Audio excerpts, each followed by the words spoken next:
DD news पर आप सभी का स्वागत है और एक बार फिर से हम आपके लिए लेकर आ गए हैं कार्यक्रम डॉक्टर्स स्पीक। जैसा कि आपको पता है कि हम हर रोज आपके लिए डॉक्टर स्पीक लेकर आते हैं और इसमें खास तौर पर ये जो कोरोना महामारी का दौर चल रहा है, इस दौरान आपकी कुछ समस्या है, कुछ मानसिक उलझन है, कोई शंका है, उसका समाधान अपने डॉक्टर विशेषज्ञ के साथ करते हैं। आज भी हम वही करेंगे, आपके सवाल भी लेंगे और आज हम खास तौर पर अपने विशेषज्ञ से बात करेंगे कि कोरोना काल में जो एक मानसिक परेशानी भी कुछ लोगों को होती है, बहुत सारे लोगों को, जब वो कोरोना से जूझ रहे होते हैं, तो उस पर भी खास तौर पर बात करेंगे कि उससे कैसे निजात पाएं। मेरे साथ मेरे सहयोगी शुभेंदु भी मौजूद हैं। Thank you, Lalchand ji. Good afternoon. Welcome to this brand new edition of Dr. Speak. And we hope you're ready with your questions on COVID-19 because we are ready with our medical experts. As my colleague just mentioned, the focus today, although we'll be taking questions on every aspect of COVID, the focus is going to be on mental health issues, psychological issues that come up, the fear, the panic, the concerns around COVID-19 and all the issues that it leads to. So if you have questions on that, it will be good if you can focus on that issues. Let me quickly introduce the medical experts who are joining us in the program today. Dr. Shekhar Seshadri, Senior Professor, Department of Child and Adolescent Psychiatry and Dean, Behavioral Science Division, NIMHANS, Bangalore. Dr. Rajesh Sagar, Professor, Department of Psychiatry, All India Institute of Medical Sciences. And Dr. Uma Kumar, Professor and Head, Department of Rheumatology, All India Institute of Medical Sciences. A warm welcome to all our medical experts. तो शुरुआत करें जी। और आगे हमारे जो दर्शक हैं उनके सवाल आएं, उससे पहले हम जरा उसी विषय पर शुरुआत करते हैं जिसके बारे में आज हमारा फोकस है। शुभेंदु, तो शुरुआत करते हैं डॉक्टर शेखर शेषाद्री से ही शुरुआत करते हैं। डॉक्टर शेखर शेषाद्री, जिस तरह से हमने देखा कि कोरोना के महामारी के दौरान एक बात की चर्चा बार बार होती है कि इससे उबरने के लिए मनोबल यानी कि जो कॉन्फिडेंस लेवल है उसकी भी खास तौर पर ज़रूरत पड़ती है, क्योंकि ये जो कोरोना महामारी है, कोरोना वायरस है, इससे जब आप प्रभावित होते हैं तो ये आपको मानसिक तौर पर भी तोड़ने का काम करता है। बहुत सारे लोगों को इस तरह की उलझनें होती हैं। क्या इसके पीछे कोई वैज्ञानिक कारण है, कोई चिकित्सकीय कारण है, या फिर क्योंकि ये नई बीमारी है, नए लक्षण हैं कुछ इसमें, इस वजह से मानसिक परेशानी कुछ लोग महसूस कर रहे हैं?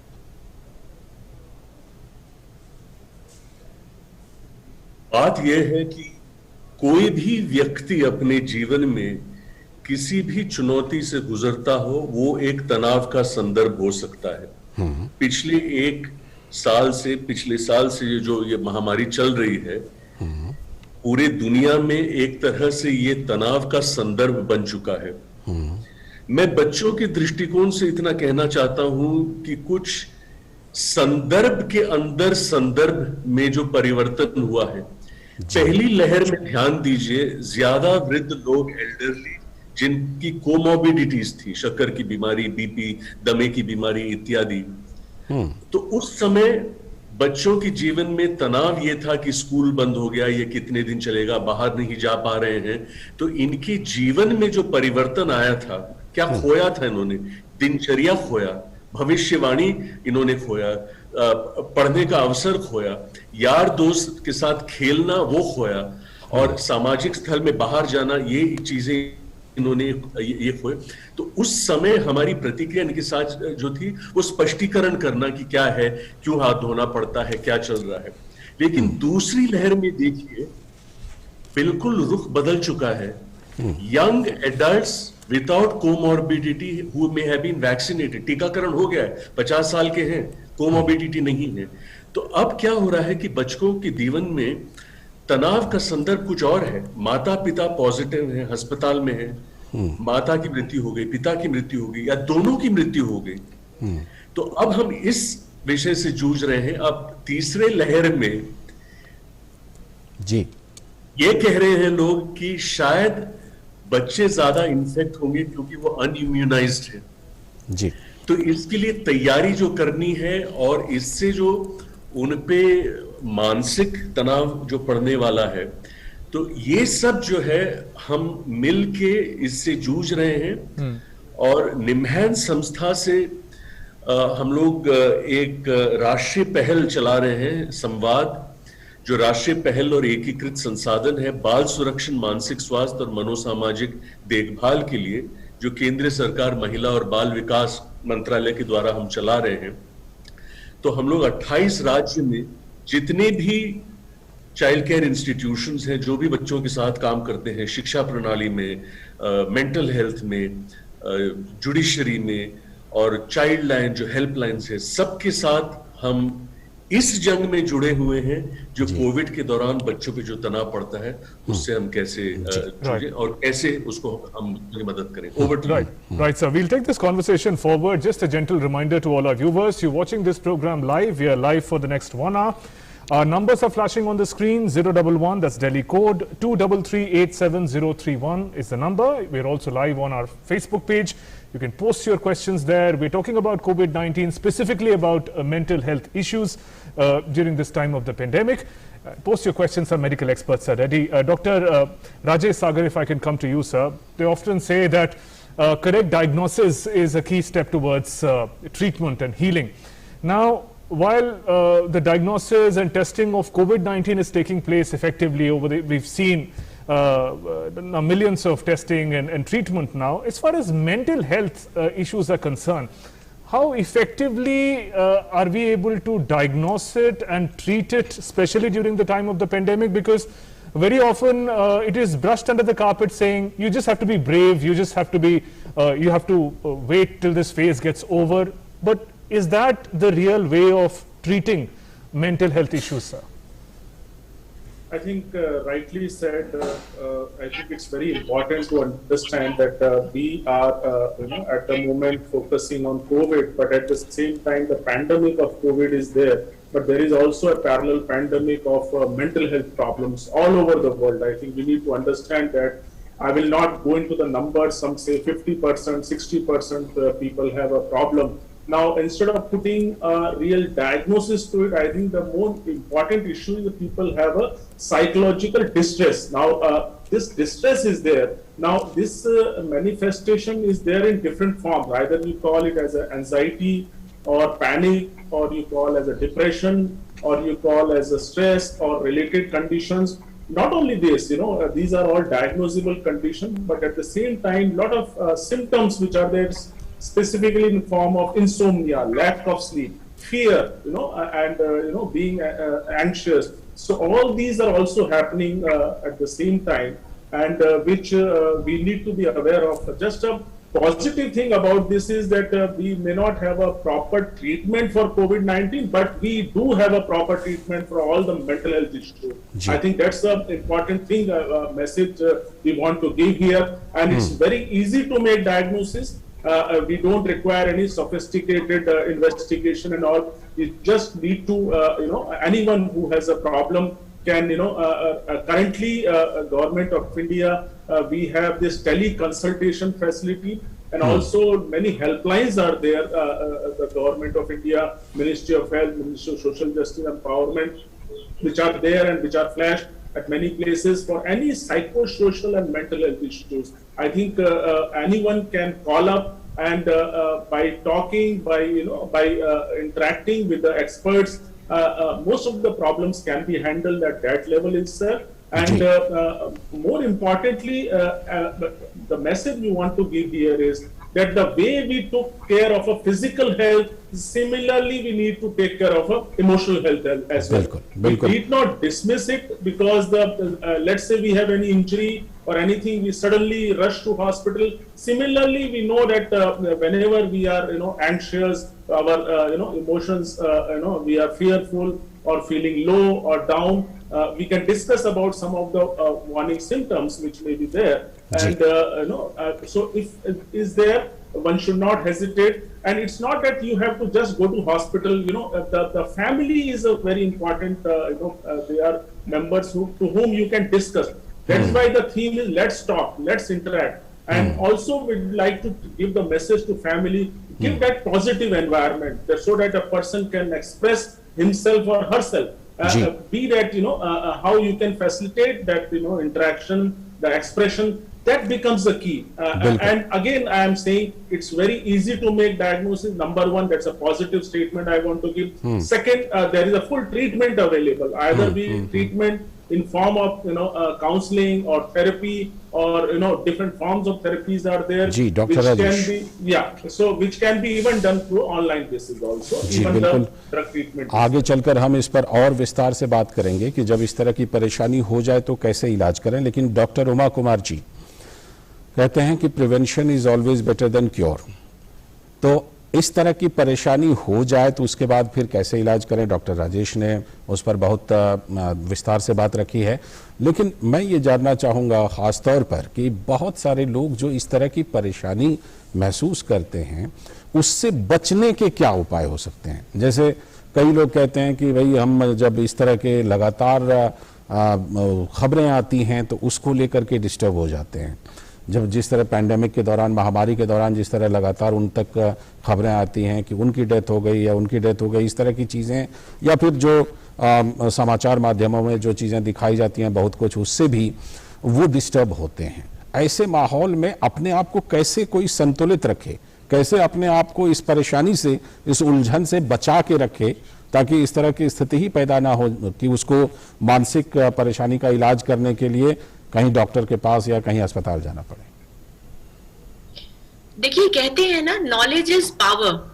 लेकिन आजकल क्या हो रहा है कि जब नॉलेज लोग ले रहे हैं वेरियस प्लेटफॉर्म से, चाहे वो सोशल मीडिया हो, टेलीविजन हो, इलेक्ट्रॉनिक मीडिया हो, प्रिंट मीडिया हो, लेकिन वो उसको वीकनेस बना रहे हैं अपनी, उसको स्ट्रेंथ नहीं बना रहे। होता यह है कि अगर आपने नॉलेज एक्वायर की कि ये लक्षण हो सकते हैं इस बीमारी के, तो आपका ये जानना जरूरी है, जिससे कि आपको पहला लक्षण आए, कोई हाई इंडेक्स ऑफ सस्पिशन पे आप मेडिकल कंसल्ट ले सके, ना कि इसलिए कि आप ये सोचें कि इस बीमारी से इतनी मौतें हो गई, इस बीमारी से इतने लोगों को ये कॉम्प्लिकेशन हो गया। तो ये सोच नहीं होनी चाहिए। दूसरी चीज मैं ये कहूंगी कि जितनी नेगेटिव न्यूज है उसको उतना कम से कम इंपॉर्टेंस दें तो ठीक है, क्यों आपको नहीं पता कि वो करेक्ट है या फेक न्यूज है। कई बार आजकल जितनी जानकारियां सर्कुलेट हो रही हैं, मुझे लगता है उसमें से जो बहुत बड़ा परसेंटेज जो है वो फेक न्यूज है, वो सिर्फ सेंसिलाइज करने के लिए दी जा रही है। तो आपको लोगों को इस पैंडेमिक के दौरान ये जानना जरूरी है कि 100 साल के बाद करीब ये सिचुएशन आई है, और करीब एवरी 100 years ह्यूमैनिटी को कुछ ना कुछ इस तरह का फेस करना पड़ता है। तो ये परमानेंट चीज नहीं है। आपने जिंदगी का बहुत अच्छा वक्त निकाला है, और ये भी एक सर्टेन पीरियड है। ये देखा गया है कि 2, 2.5 साल, 3 साल लगते हैं किसी भी पैंडेमिक को सेटल डाउन करने में। तो आप काफी एक साल से ज्यादा वक्त निकाल चुके हैं, और उसके बाद का वक्त अच्छे से निकालने के लिए आप सबको पता चल चुका है कि हम इससे कैसे बच सकते हैं। 3 चीजों का ध्यान रखना है। अब मैं रिपीट करना चाहूंगी, मास्क का इस्तेमाल करें, हैंड हाइजीन का ध्यान रखें, और तीसरी चीज की भीड़ भाड़ वाले इलाकों से बचें। तो और वैक्सीनेशन जो अब आ गया है, तो लोगों के मन में जो वैक्सीनेशन को लेकर हेजिटेंसी है वो नहीं होनी चाहिए। शुरू में बात समझ में आती थी, अब हमें 1 साल के करीब जो है वो डेटा आना शुरू हो गया है तमाम जगहों से, तो बहुत सेफ है अगर आप देखें उस चीज में। तो इसलिए लोगों को पूरा कॉन्फिडेंस से रहना चाहिए। बच्चों के पढ़ाई की जो फिक्र होती है कि एक क्लास से दूसरे क्लास में नहीं जा पाएंगे और उनका क्या होगा, फ्यूचर क्या होगा, तो मैं बता दूं कि फ्यूचर कोई आप इस चीज को प्रेडिक्ट नहीं कर सकते। आप बच्चों की ये जो 1 साल, 1.5 साल, 2 साल है, और या जो आपके फैमिली के लोग हैं, इतना क्वालिटी टाइम दें उनको, इतनी खुशियां दें, इतना, क्योंकि नोबडी कैन प्रेडिक्ट लाइफ। किसी को बिल्कुल नॉर्मल होते हैं आप, और पता चलता है कि उस इंसान को कोई तकलीफ हो गई, या न्यूज फ्लैश हो जाती है, and we miss our near dear once.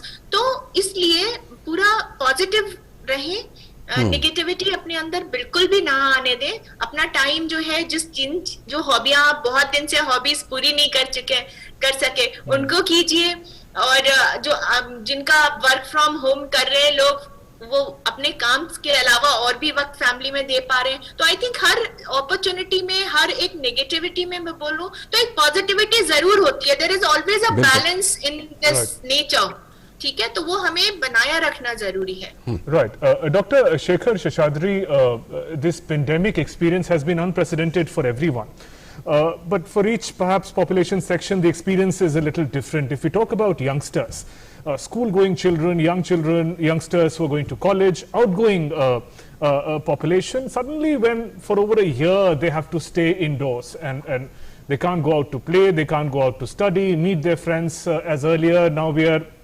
online, perhaps not so much by choice but by compulsion. What kind of an impact is happening on the young minds, and how do you begin counseling them? How do you begin helping them dealing with the situation? There are two parallel tracks here that we need to keep in mind. By and large, a common factor that binds the anxiety, fear that Dr. Sagar spoke about, and the kind of issues that Dr. Uma spoke about are understood on the basis of one psychological construct, and that is called intolerance of uncertainty. Whether it is anxiety or anger or depression about a situation, how will it resolve that? So the narratives have changed. 1 year ago, the narrative was, when will this end? The narrative now is, this is going to go on for quite long, isn't it? 1 year ago, the narrative was, how long will it last? The narrative now is going to last quite long and disrupt our lives, isn't it? That now, intolerance of uncertainty, which is a common construct to a situation like this, affecting young people particularly because of the fear of a gap year, exit exams, loss of social spaces, and the kind of social development that is required, can be addressed only in one way, and that's the way that Dr. Uma referred to right now, and what Dr. Sagar also emphasized. Social connectedness and social cohesion.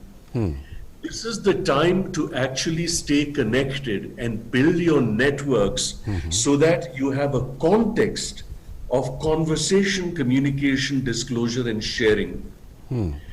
This way, we address this from a collective psychology. And one of the strongest principles of community work in a pandemic of this nature, particularly when we are dealing with the second wave and this enduring theme of loss and grief. Many of us have lost relatives, friends, people that we know, and the themes, therefore, on the one hand, that I did my best to this poignant story of the hospital in Calcutta, where the boy calls his mother and sings "Mera tujhse pehle ka nata koi," to a young man who donates plasma to a stranger and learns that the stranger has passed away, and he grieves for a stranger. That's the kind. So that's one stream. The other, in terms of the lockdown, and as I said, loss of routine, loss of predictability, loss of social spaces, loss of educational opportunities, loss of peer interaction, and loss of play, is to actually rediscover, and this is the time where ruptures of the nature that the pandemic causes in our lives, we need a reset. And the reset, like we have a reset button in many machines. Our reset needs to be actually to discover these routines in our homes. And while we are doing online education, see, online cannot be wished away. Online existed, the digital learning existed even before COVID. Yes. We need to use the medium to stay connected with the extended family, to stay connected with learning about the world, about nature, stay connected with our education. And this is the way in which we maintain our equanimity and deal with the uncertainty that the pandemic has. आगे हम इस पर और बात करेंगे, doctor Shekhar Seshadri जी, इस पर और आगे चर्चा करेंगे, लेकिन इस वक्त हमारे साथ हमारे एक दर्शक कॉल पर जुड़ रहे हैं। राजकुमार जी हैं नोएडा से, अपना सवाल पूछना चाहते हैं हमारे डॉक्टर विशेषज्ञ से। राजकुमार जी, बहुत बहुत स्वागत है और आप अपना सवाल पूछिए। मेरा सवाल है कि जैसे न्यूज़पेपर डेली आता है और मैगजीन आती है, क्या उससे फैलने का डर है? हम कितने पेज उसके बाहर इतना सैनिटाइज तो कर नहीं सकते हर पेज को। दूसरा मेरा सवाल ये है कि जो हम N95 मास्क पहनते हैं, उसको जैसे हम बाहर से आने के बाद में जी राजकुमार जी, हाँ जी, बाहर से आने के बाद में तो उसको बार जैसे हाथ धोते हैं उसको बार बार N95 मास्क बार बार धोना पड़ेगा क्या? जी, डॉक्टर राजेश सागर से। और नहीं, एक और है मेरा सवाल। मेरी मिसेज जो थी वो 2014 में उनको सेरिब्रल ब्लीड हुआ था ब्रेन का। अब वो वैसे ठीक है, मेडिसिन हाई बीपी की चल रही है, लेकिन डॉक्टर्स ने ये बोला है उनको हाई फीवर और हाई हेडेक नहीं ज्यादा होना चाहिए। तो मेरे को वैक्सीन के लिए उनको मना कर दिया है डॉक्टर्स ने। क्या आप सजेस्ट करेंगे उनको वैक्सीन लेना चाहिए? चलिए, हम लोग आपके तीनों सवालों का जवाब लेते हैं। डॉक्टर राजेश सागर से सबसे पहले जवाब लेते हैं। डॉक्टर राजेश सागर, आपने इनके सवालों को सुना होगा, 3 सवाल हैं, एक एक करके इनके सवालों का जवाब मैं जवाब देता हूं। देखिए, जहां तक अखबार से होने की बात कही है उन्होंने, और ये बात सही है, जब ये शुरू में पैंडेमिक हुआ था तब इसमें बहुत सारी लोगों में भ्रम था कि अखबार होने से, और कई जगह तो ऐसी तस्वीरें आई कि लोग अखबार को प्रेस भी कर रहे हैं और ये सब चीजें आई थी।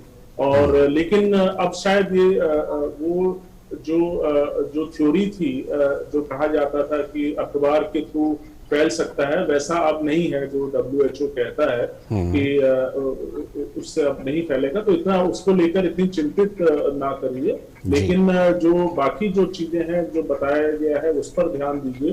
लेकिन किसी भी चीज जैसे अखबार वगैरह से जो फैलने वाली बात है उसको लेकर इतना ज्यादा अब चिंता ना करें। और आपके जैसे श्रोता और भी सुन रहे हो तो उनको ये हम बताना चाहेंगे। और दूसरा सवाल जैसे जो पूछा है कि एक तो उनकी वाइफ का लेकर सवाल था कि उनको सेरेब्रल ब्लीड हुआ है, हाइपरटेंशन है।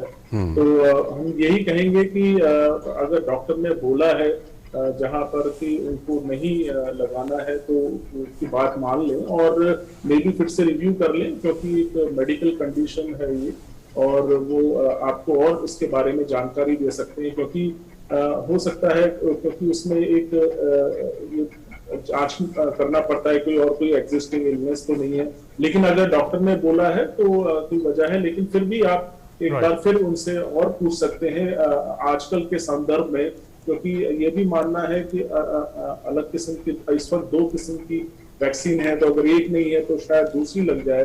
तो ये इसके बारे में वो उनके जो एक्सपर्ट हैं एक बार जांच करके वो ज्यादा अच्छा इसके बारे में बता सकते हैं। दूसरा सवाल जो मास्क को लेकर जो किया था कि N95 मास्क है, देखिए ये कहा जाता है कि जो धोने वाली बात है वो बेसिकली कपड़े वाले मास्क को लेकर है। लेकिन जो अगर N95 है तो आप उसको 1 या 2 बार यूज करें। लेकिन आजकल ये है कि ज्यादा यूज करने से भी उसमें फंगस हो जाता है, तो उस पर ध्यान दें।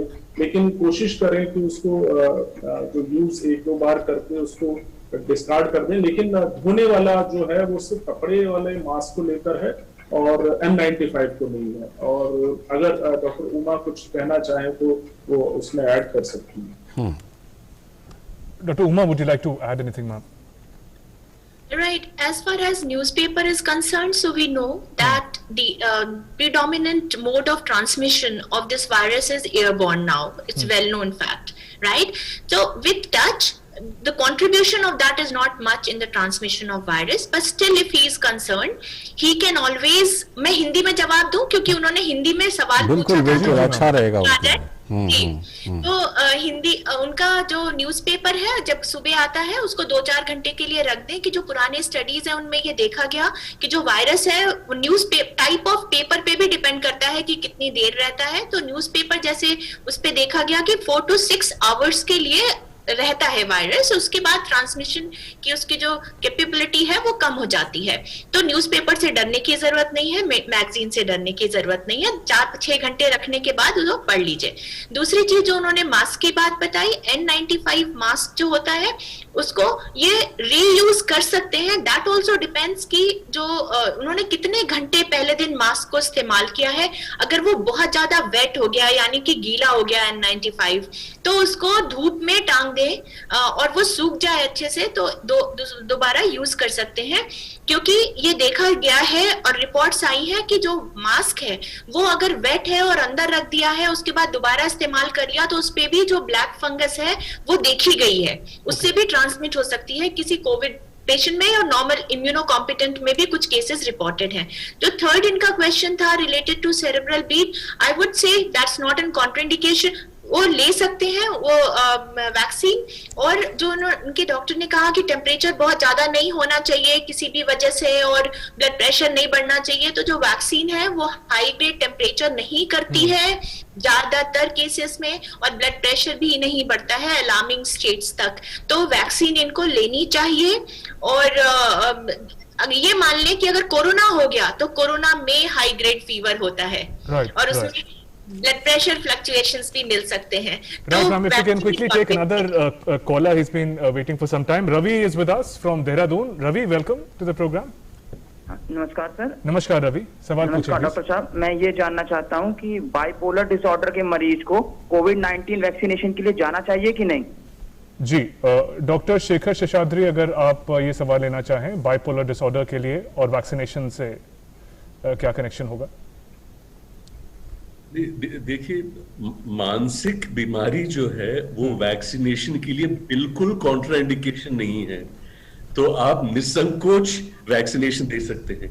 बात यह है कि बाइपोलर डिसऑर्डर में अगर वो मेनिया से पीड़ित हो और उसको संभालना मुश्किल हो तो वो प्रैक्टिकल अड़चने हैं।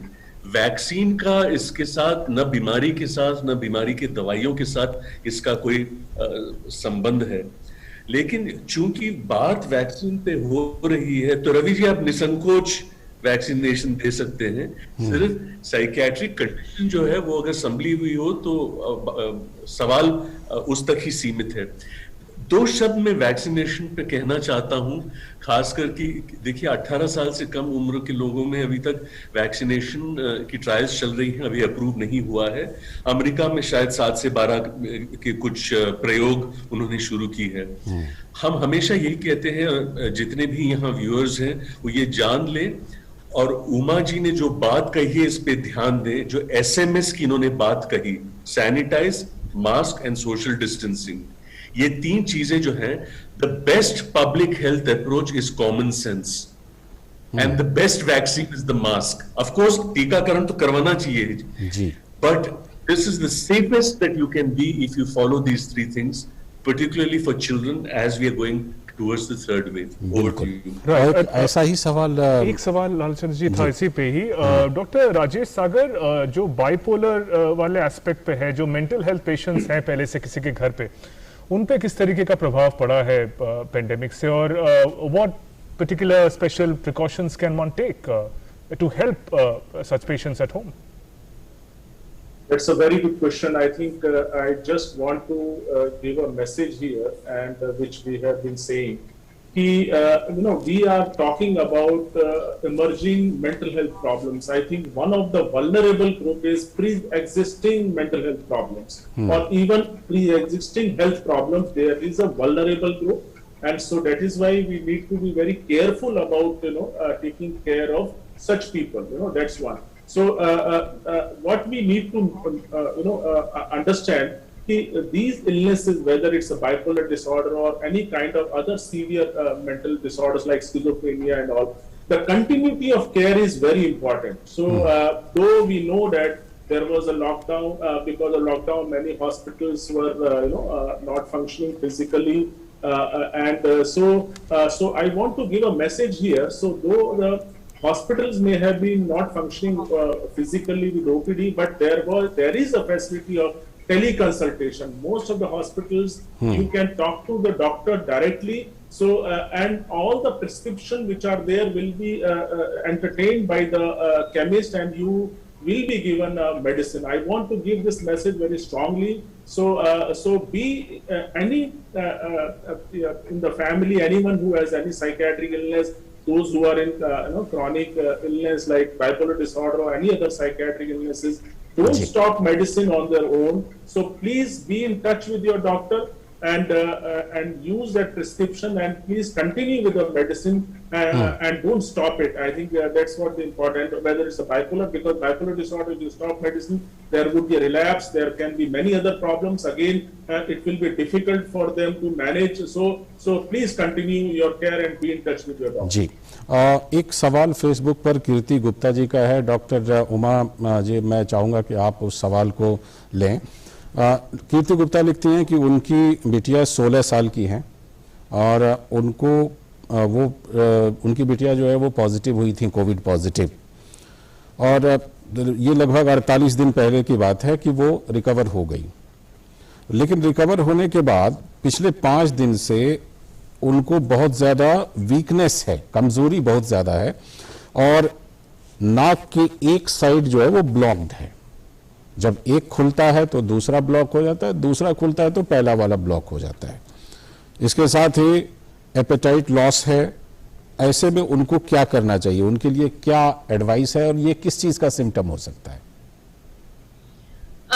देखिए, आजकल जो बात हो रही है फंगल इन्फेक्शन की, सो कॉल्ड ब्लैक फंगस और म्यूकरमाइकोसिस, वो ध्यान में रखने की जरूरत है, क्योंकि उसके जो मैनिफेस्टेशन है, जैसे वो प्रेजेंट करता है डिजीज, उसमें नेजल ब्लॉकेड हो सकता है, नेजल डिस्चार्ज ज्यादा हो सकता है, और नोज के ऊपर स्वेलिंग आ सकती है, थोड़ा पिगमेंटेशन हो सकता है, हाइपर पिगमेंटेशन मतलब कि थोड़ा डार्कनेस हो सकती है नोज के ऊपर, चीक वाले एरिया में दर्द हो सकता है, आंखें लग सकता है कि सूजन आ गई है आंखों में, हेडेक हो सकता है बहुत ज्यादा। इसके अलावा अगर वो ब्रेन में चला गया तो अकॉर्डिंगली और मैनिफेस्टेशन हो सकते हैं। तो इनको इमीडिएटली डॉक्टर की सलाह लेनी चाहिए, वो एक चीज। दूसरा, कोई जरूरी नहीं है कि इनको ये ब्लैक फंगस ही हो, क्योंकि ब्लैक फंगस यूजुअली जिनमें हाई कोमॉर्बिडिटीज हैं या इम्यूनोसप्रेस स्टेट है, शुगर्स अनकंट्रोल्ड है, डायबिटीज है, लेकिन अनहाइजीनिक कंडीशन से भी वो फैल रही है, देखा गया है। तो दूसरा, कभी कभी पोस्ट वायरल स्टेज में साइनोसाइटिस हो जाती है, सिंपल साइनोसाइटिस, तो उसमें जब सेकेंडरी इन्फेक्शन हो जाता है तो भी हेडेक होना या नेजल ब्लॉकेड होना और बहुत ही लिथार्जीनेस सी फीलिंग आ जाना, ये सब चीजें भी हो जाती हैं, बट इनको डॉक्टर से कंसल्ट जरूर करना चाहिए without any delay. Right, another caller from Delhi is there with us. Deepak Sharma is on the phone. Hi Deepak, welcome to the program. Hello, yes, thank you. Yes Deepak, your question please. मैं ये जानना चाहता हूँ कि 21 साल का लड़का है, he was juvenile diabetes, 10 साल से है उसको है, तो क्या उसे कोरोना वैक्सीन लगानी चाहिए? Okay, Dr. Uma, if you want to respond to that one, a diabetic patient for 10 years, is vaccine anyways? Yes, as has been told by everyone present here on the panel, that there is no contraindication to vaccination. मतलब इसका ये है कि vaccine सबको लगवानी है, except there is a clause that's called severe allergy, and that your doctor is going to define for you, not you. So those who have comorbidity of any kind, be it diabetes, hypertension, chronic kidney disease, chronic liver disease, and so on and so forth, if all those patients and people must get themselves vaccinated. Right. Dr. Shekhar Seshadri, it's interesting the way our minds work around the vaccination. When it was new, many of us were scared about getting it. Now that it is in shortage at some places, we are concerned that, I wonder if I'll get my shot on time. This anxiety that works around medicine like a vaccine, how does one deal with that? Because one will get a shot when there is availability and there is a process at place. But how does one, meanwhile, deal with the fear and concerns around it? There are public health approaches that range from immediate and intermediate and distal responses. Let me explain this. A distal public health response is a public health campaign through the media of, the nature that we are doing today, which has a reach that. So misinformation and myths are clarified through strategic media campaigns that essentially demystify the kind of fears and questions that people have about either the illness or the vaccination. And that also has to be launched in a process-based manner. It cannot be a single session, a single message.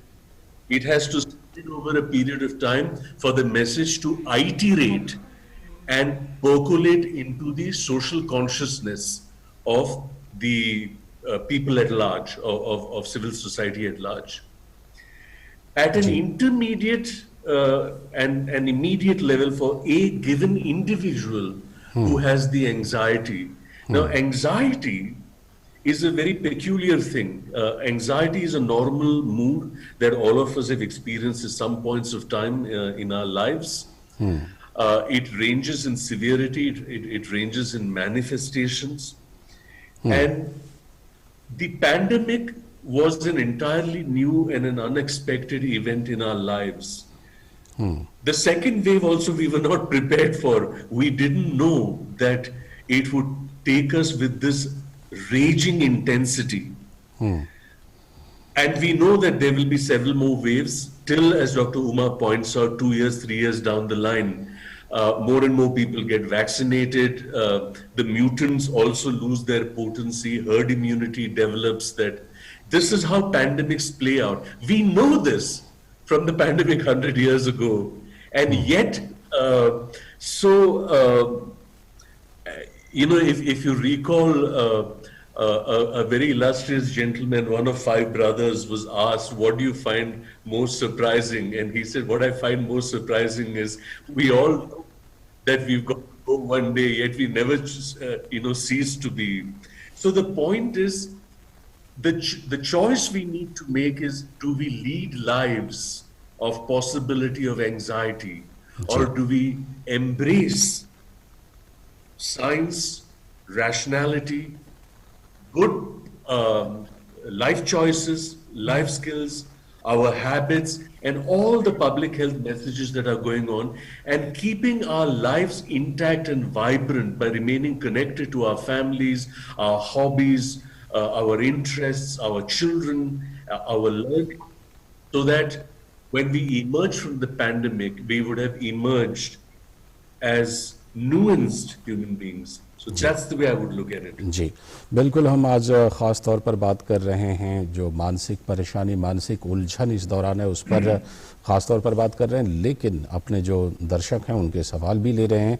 तो Facebook पर एक सवाल सादिया हलीम का है कि उनको 14 तारीख को, डॉक्टर सागर आप इनके सवाल को सुनिएगा और इस पर जवाब दीजिएगा। 14 तारीख को उनको माइनर सिम्टम था, लेकिन RT-PCR और रैपिड एंटीजन दोनों नेगेटिव थे, लो ग्रेड फीवर था और CRP, CBC, chest x-ray and D dimer was normal. 19th को ये सब कुछ नॉर्मल था, लेकिन 24th को जो टेम्परेचर है वो 100 हो गया और जो CRP 24 था वो CT स्कैन हुआ उनका, वो भी नॉर्मल था। उसके बाद उनको 24 तारीख से कोई फीवर नहीं है, तो क्या अब वो खतरे से बाहर हैं और क्या उनको किसी तरह की अभी भी प्रिकॉशन लेने की ज़रूरत है, किसी तरह की ट्रीटमेंट लेने की ज़रूरत है? डॉक्टर सागर। नहीं, देखिए, अगर फीवर हुआ है और अगर उसके साथ बाकी सिम्टम भी हैं, तो जब तक टेस्ट ना कराएं पता नहीं लगेगा, क्योंकि और हो सकता है शुरू में टेस्ट नेगेटिव भी आया हो। बट इम्पॉर्टेंट बात यह है कि एक फीवर आया है और उसके बाद की स्थिति क्या है, और लेकिन ये जानने के लिए कि कोविड पॉजिटिव है या नेगेटिव है, ये सिर्फ टेस्ट से ही पता लग सकता है। और शुरू में ये कहा जाता है कि एकदम जो है हो सकता है नेगेटिव आए, क्योंकि उसका इंक्यूबेशन पीरियड होता है। कोई भी जब इन्फेक्शन होता है तो थोड़ा सा वक्त लगता है उसको इन्फेक्ट होने में, तो शुरू में ऐसा हो सकता है नेगेटिव है, लेकिन वो बाद में पॉजिटिव हो जाता है। तो हम सिर्फ ये कहेंगे कि वॉच करें, अगर 24th को है 2 दिन पहले, तो उसको अभी वॉच करिए, और अगर लगता है लक्षण है, और थोड़ा ये बहुत जरूरी है, अगर सस्पेक्टेड है कोविड तो अपने आप को आइसोलेट कर लें, क्योंकि ये ध्यान रहे कि आप किसी और को इन्फेक्ट ना कर दें, क्योंकि ये कभी कभी क्या होता है हम थोड़ी लापरवाही कर लेते हैं, है या नहीं है नहीं, तो हम औरों में मिक्स कर लेते हैं, तो हम दूसरों को भी इन्फेक्ट कर सकते हैं। खासकर ये सेकेंड वेव में बाकी बहुत लोग ऐसे अफेक्टेड हुए हैं। तो कहने का मतलब ये है, अगर कोई भी व्यक्ति को सस्पेक्टेड है, डाउटफुल है, तो जरूर अपने आप को आइसोलेट कर लें, थोड़ा देखें, उसके बाद फिर टेस्ट कराएं, फिर इसको फाइनली, क्योंकि एक बार अगर पॉजिटिव है तो ये कहते हैं भारत सरकार की तरफ से 14 दिन तक फिर आप उसके बाद नेगेटिव होते हैं, और उसमें भी टेस्ट कराने की आपको जरूरत नहीं है, लेकिन वो वक्त आपको बिताना पड़ता है आइसोलेशन में। तो हम यही कहेंगे कि ऐसी स्थिति में डाउटफुल है तो अपने आप को आइसोलेट करें और वॉच करें, और सिम्टम लगता है तो अपने लोकल डॉक्टर से आप कंसल्ट कर सकते हैं। तो सादिया जी, आपको जो सलाह डॉक्टर सागर ने दी है, हम उम्मीद करते हैं कि आपके काम की सलाह है।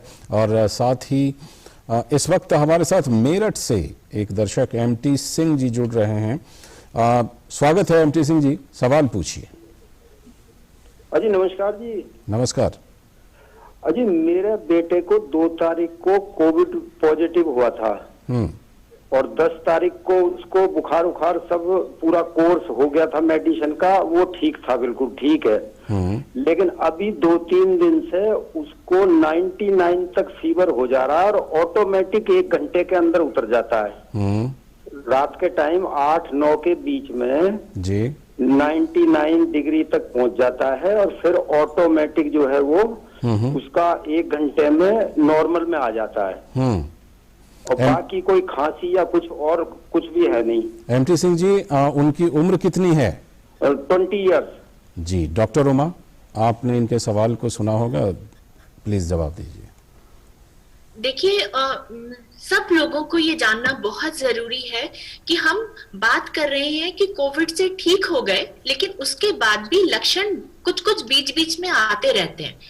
तो बहुत सारी टर्मिनोलॉजीज हैं जो यूज की जा रही हैं, मैं उन पर नहीं जाऊंगी, लेकिन मैं ये बताना चाहूंगी कि अगर मरीज ठीक हो गया और उसके बाद बीच में कभी कभी 1-8 दिन के लिए माइल्ड फीवर हो जाता है, बहुत मैलेज यानी कि बहुत थकान होती है, या उसको नींद ठीक से नहीं आ रही, कभी कभी ऐसा होता है जोड़ों में दर्द हो जाता है या मांसपेशियों में, तो ये चीजें नोन है, पेशेंट्स में हो रही है। सबसे कॉमन जो सिम्टम हो रहा है वो रहा है फटीग, बहुत थकान हो रही है बिना किसी वजह, तो इनको चिंता करने की जरूरत नहीं है। लेकिन हाँ, अगर ये रेगुलर फीचर हो जाता है कि ये हफ्तों तक ये चीज चलती रहती है, माइल्ड ग्रेड फीवर इनको इंटरमिटेंट हो रहा है, तो डॉक्टर को दिखाएं, क्योंकि गारंटी नहीं है कि कोविड हो गया तो कोई और बीमारी नहीं होगी, तो कुछ और भी प्रॉब्लम्स हो सकते हैं जो मरीज को।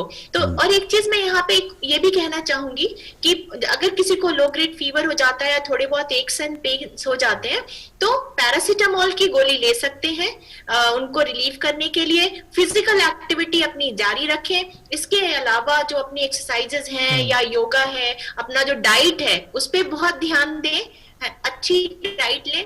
एक इन्वेस्टिगेशन के बारे में ये कहना चाहूंगी कि जो आरटीपीसीआर नेगेटिव या पॉजिटिव, इस बात पे भी बहुत डिपेंड करता है कि वो सैंपल कलेक्ट कैसे किया गया है, वो उसके ट्रांसपोर्टेशन में लैब तक कितनी देर लगाई गई है, और जो टेक्नीशियन है जो उसको कर रहा है वो कितना एक्सपर्ट है। तो पैंडेमिक में सिर्फ हम आरटीपीसीआर पे डिपेंड नहीं कर सकते। अगर लक्षण आ रहे हैं और आरटीपीसीआर नेगेटिव है तो भी वो कोरोना हो सकता है, और आरटीपीसीआर की जो सेंसिटिविटी है वो सिर्फ 70% है, जिसका मतलब है कि 100 लोग जिनको कोविड है और उनमें टेस्ट कराया जाए तो सिर्फ 70 में डिटेक्ट करेगा, 30 में नहीं करेगा। तो ये ध्यान रखना बहुत जरूरी है। Right. Dr. Sheshadri, if I could bring a question on the from Facebook to you. Mohit Dalal is saying he's read one of the new symptoms of COVID-19 is mental fog or confusion. Now, what kind of severe effects of mental confusion due to COVID-19 can be on one's consciousness, he asks. Are there any possibilities of long-term impact of such symptoms? These studies are beginning to appear now more and more in scientific literature. Let me take you back to the point that Dr. Uma made just now about post-COVID symptoms. She spoke about fatigue and physical symptoms and we knew even before COVID, in any viral illness, any viral fever, that there is something known as a post-viral syndrome. A post-viral syndrome that was characterized by easy fatigability and tiredness, by a little bit of fogginess and confusion. And by and large in the past, that mental state, that cognitive state, that state of consciousness, of difficulty in focusing or concentrating or doing long duration of intellectual work that someone was able to do in the past and they are not able to do it. And these were well-functioning people, usually used to last for about 6 weeks or so post-viral, and then it slowly dissipates. In rare instances, it may last a little longer, but it was never permanent in that sense. That, however, if someone was neurocompromised before COVID, like the gentleman who came and spoke about his wife who had had a cerebral bleed, or someone who has had a brain injury or a neural infection in the past. So either a neurological infection or a tumor or a brain injury or a bleed, largely what we call as neurocompromise. Is it likely if those people have recovered from the past neurological or neurosurgical condition and now have COVID and now have cognitive symptoms, is that likely to last longer? Again, there is no data on this, but it is being increasingly studied. And let's also understand that apparently the pandemic started in November or December of 2019, but the world came to know of it, let's say in Jan, Feb or March of 2020. We are just about 14, 15 months into the pandemic. And these studies will go on for the next 2 years, 3 years or 4 years till we know what kind of impact that. So largely I would say that it is possible for a little bit of concentration problems, a little bit of slowness to last for a couple of weeks after you recover from the COVID infection. But the indications are that it is unlikely to be long-term and certainly not so long-term that it will last several years or even indefinitely. Right. Sir एक phone पे सवाल ले लेते हैं. बिमल छिंदवारा मध्य प्रदेश से हमारे साथ हैं. बिमल, स्वागत है आपका. सर धन्यवाद मेरा कॉल लेने के लिए. सर मैं ये जानकारी लेना चाह रहा था कि जैसे अभी कोविड की 3 वैक्सीन अभी इंडिया में आना शुरू हो गई है, जैसे कोवैक्सीन है, कोविशील्ड है और एक आपका सीरम इंस्टीट्यूट, मतलब आपकी स्पुतनिक आ रही है. तो इन तीनों में से बेहतर कौन सी वैक्सीनेशन रहेगा तो उसको हम प्रेफर करें? Okay, freedom of choice. Dr. Uma Kumar, ma'am, if you'd like to talk about this, should there be a preference at this point in time? I would say one should not actually consider comparing different vaccines because we have seen the 2 vaccines which were available in India and people have taken it. And if you compile the whole data, there's not much difference between the 2. And now we have a Sputnik. So whichever vaccine is available, one must go in for that. And the important thing here is that even the second dose should be of the same brand as the first one was. There shouldn't be any switching of the brands. Ma'am एक बार हिंदी में भी इस सवाल का जवाब आप दे दें ताकि we reach everyone. इन्होंने जो पूछा कि इतने 3 वैक्सीन अवेलेबल हैं, उनमें से कौन सी प्रीफर्ड वैक्सीन है, किसको चूज करना चाहिए, तो मैं ये कहना चाहूंगी कि जितना भी डेटा अवेलेबल है अब तक उसमें ऐसा बिल्कुल नहीं देखा गया जो हमारी दोनों थी कोविशील्ड और कोवैक्सीन कि एक सुपीरियर है दूसरे से, बिल्कुल भी नहीं है, क्योंकि जो उसकी एफिकेसी है और वो बहुत सारे फैक्टर्स पे डिपेंड करती है. और जब अब स्पुतनिक भी आ गई है तो मैं कहूंगी जो भी वैक्सीन इनको पहले मिल जाए वो इन्हें ले लेनी चाहिए. अच्छा, वैक्सीन से जुड़ा एक और सवाल है और डॉक्टर राजेश सागर, फेसबुक पर ये सवाल है मधु यादव जी का, और मुझे लगता है कि जो सवाल इनका है वो बहुत सारे लोगों का सवाल हो सकता है. वो लिखती हैं कि NK यादव नोएडा में जो हैं उनको 5 अप्रैल को वो कोविड से इन्फेक्ट हुए थे 5 अप्रैल को और अब रिकवर कर रहे हैं. तो ऐसे में उनको वैक्सीन कब लेनी चाहिए? ये बहुत अच्छा सवाल है. देखिए, पहले ये था कि अगर इन्फेक्शन हुआ है, जैसे जब हमने भी लगाया तो एक्सक्लूजन था पिछले 3 महीने में तो आपको नहीं हुआ, लेकिन अभी अभी जो भारत सरकार का निर्देश है कि आप 6 महीने के बाद लगाइए इस तरह के, क्योंकि ये निर्देश थोड़े एडवाइजरी बदल गई है, बट क्योंकि अब उस वक्त को लंबा कर दिया है। और मुझे लगता है कि आप इस जानकारी को लेते रहें, और हो सकता है इसमें और बदलाव आए तो आप उसी के हिसाब से इसमें संपर्क करें अपने वैक्सीनेशन सेंटर में, क्योंकि इसमें चेंजेस हुए हैं जो पहले था और अब में थोड़ा सा वक्त और लंबा कर दिया है, 6 महीने करीब कर दिया है। इस वक्त ये जो समय है वो सरकार की तरफ से 3 महीना है ना डॉक्टर राजेश सागर? 3 से है, अभी तो और भी शायद इसको बढ़ाया है, तो इसमें कुछ चेंजेस अभी रिसेंटली और हुए।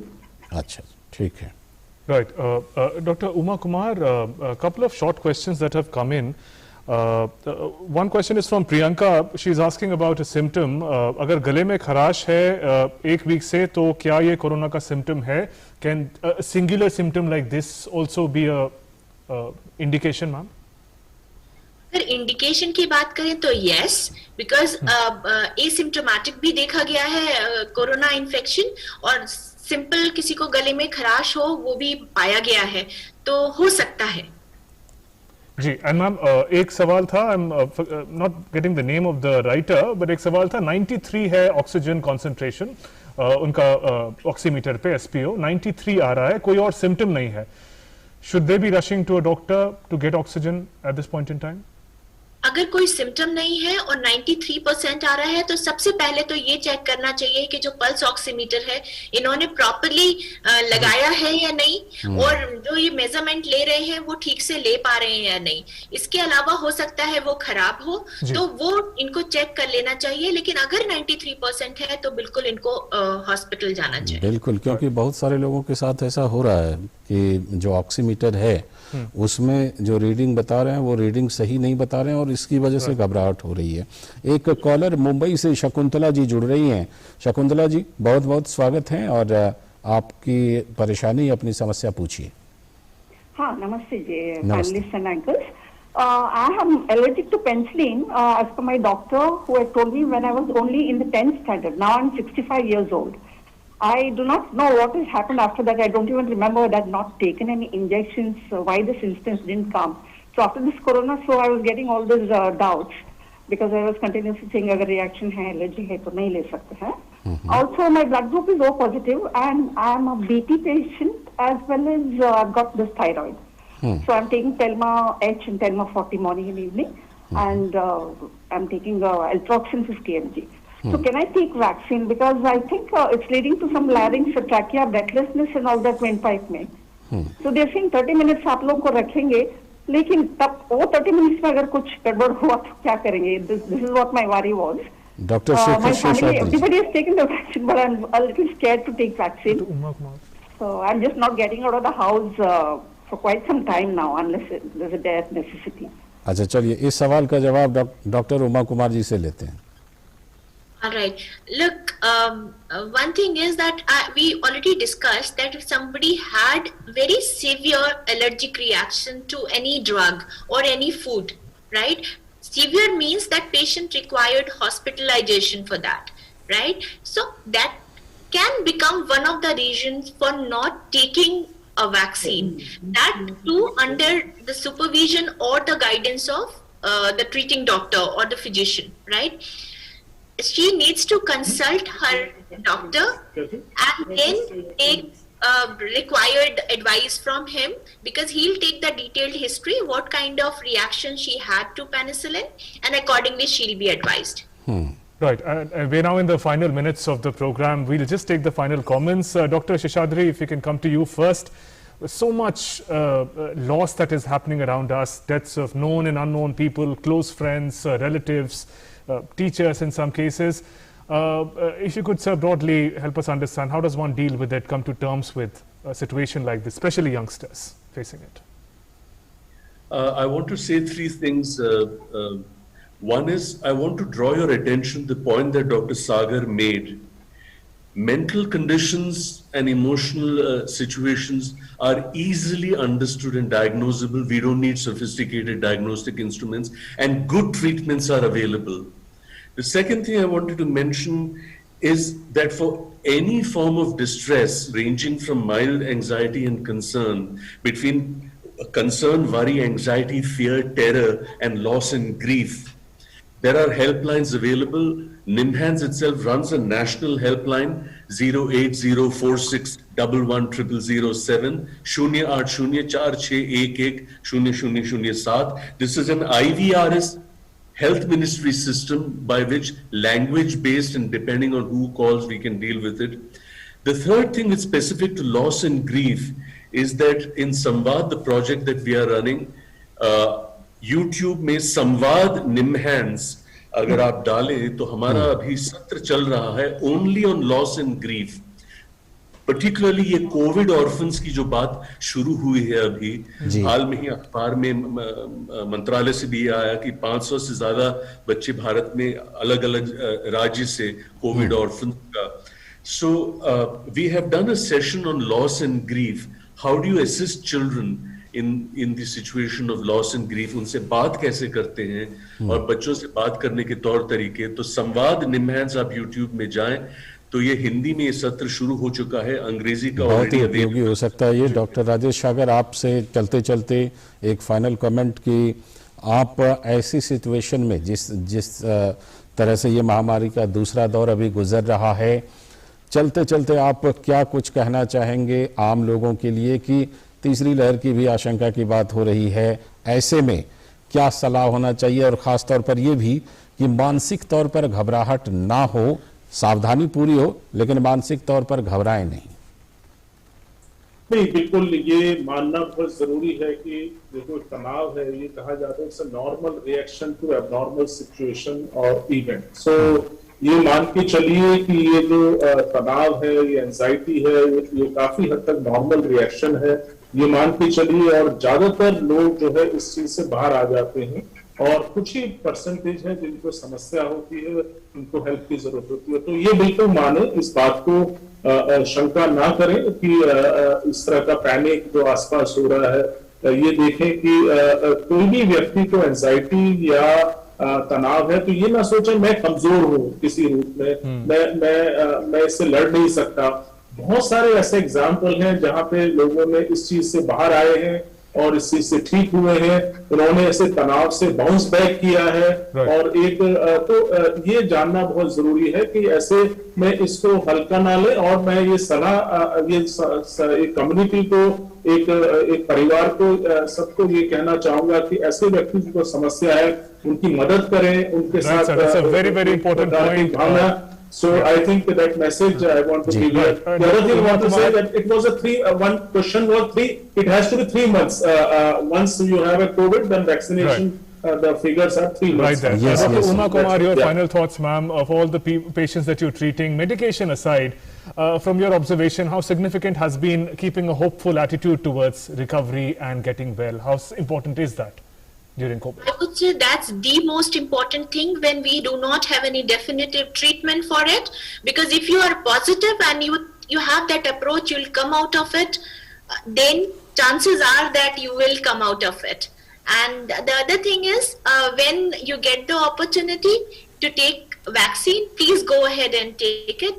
Till the time, follow COVID appropriate behavior. हम उम्मीद करते हैं कि इससे हमारे सारे दर्शकों के मनोबल भी बढ़ेंगे और उनको ये भी पता चल गया होगा कि आगे क्या करना है, इस वक्त क्या करना है और कैसे इस महामारी को हरा देना है. बिल्कुल. और इसी के साथ Suvendu. Absolutely. Let us thank our medical experts. Thanks very much, Dr. Sheshadri, Dr. Sagar, Dr. Uma Kumar. Thank you very much for joining us in the program and sharing invaluable insights and thoughts with our viewers. And with that, we also conclude this edition of Dr. Speak. Namaskar.